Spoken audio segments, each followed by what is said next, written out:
Indian polity నుంచి కొన్ని important questions చూద్దాం. ఫస్ట్ క్వశ్చన్, ఆర్థిక బిల్లుల విషయంలో రాజ్యసభకు ఉన్న అధికారం గురించి క్రింది వాటిలో సరైనది ఏది?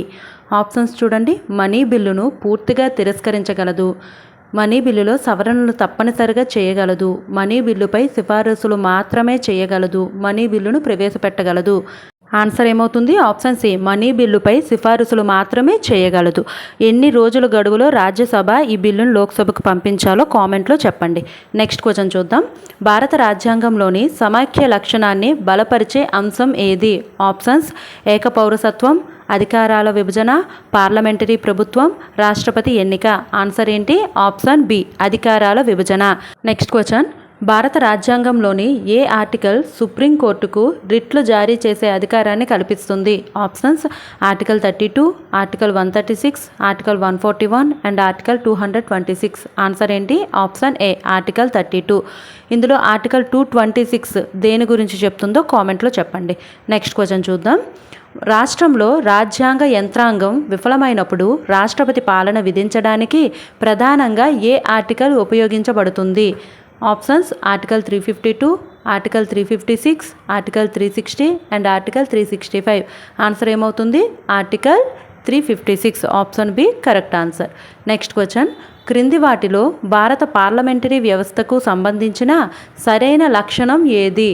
ఆప్షన్స్: కార్యనిర్వాహక శాఖ శాసనసభకు బాధ్యత వహించదు, రాష్ట్రపతి వాస్తవ కార్యనిర్వాహక అధిపతి, మంత్రిమండలి లోక్సభకు సమిష్టిగా బాధ్యత వహిస్తుంది, ప్రధానమంత్రిని సుప్రీంకోర్టు నియమిస్తుంది. ఆన్సర్ ఏమవుతుంది?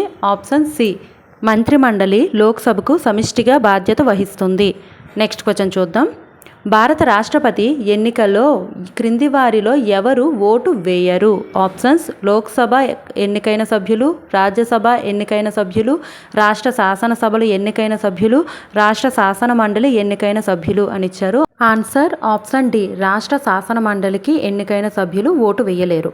నెక్స్ట్ క్వశ్చన్, భారత రాజ్యాంగంలోని ఏ నిబంధనను రాజ్యాంగానికి హృదయం మరియు ఆత్మగా డాక్టర్ బిఆర్ అంబేద్కర్ పేర్కొన్నారు? Options: article 14, article 19, article 32 and article 21. Answer ఏంటి? Option C, article 32. Next question, భారత పార్లమెంట్ ఉభయ సభల సంయుక్త సమావేశానికి అధ్యక్షత వహించేది ఎవరు? ఆప్షన్స్: రాష్ట్రపతి, ఉపరాష్ట్రపతి, Lok Sabha speaker, Rajya Sabha chairman. Answer ఏమవుతుంది? లోక్సభ స్పీకర్ అధ్యక్షత వహిస్తారు. ఒకవేళ లోక్సభ స్పీకర్ లేకపోతే ఎవరు అధ్యక్షత వహిస్తారు అనేది కామెంట్లో చెప్పండి.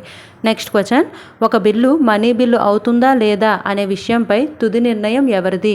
ఆప్షన్ ఏ, రాష్ట్రపతి, ఆప్షన్ బి, ప్రధానమంత్రి, option C, Lok Sabha speaker and option D, Rajya Sabha chairman. Answer ఏంటి? ఆప్షన్ సి, లోక్సభ స్పీకరే నిర్ణయించాలి అది మనీ బిల్లా కాదా అవునా అన్నది. నెక్స్ట్ క్వశ్చన్, భారత రాజ్యాంగంలోని మూల నిర్మాణ సిద్ధాంతం బేసిక్ స్ట్రక్చర్ ఆఫ్ డాక్ట్రైన్ ఏ కేసుతో ప్రసిద్ధి చెందింది? Options: Golaknath case, Kesavananda Bharati case, Maneka Gandhi case, Minerva mills case. Answer ఏంటండి? Option B, Kesavananda Bharati case. ఇది ఏ సంవత్సరంలో వచ్చిందో కామెంట్లో చెప్పండి. చూసారు కదా, క్వశ్చన్స్ చాలా సింపుల్గా అనిపించిన చాలా ఇంపార్టెంట్ క్వశ్చన్స్. లైక్ చేసి సబ్స్క్రైబ్ చేసుకోండి. Thank you.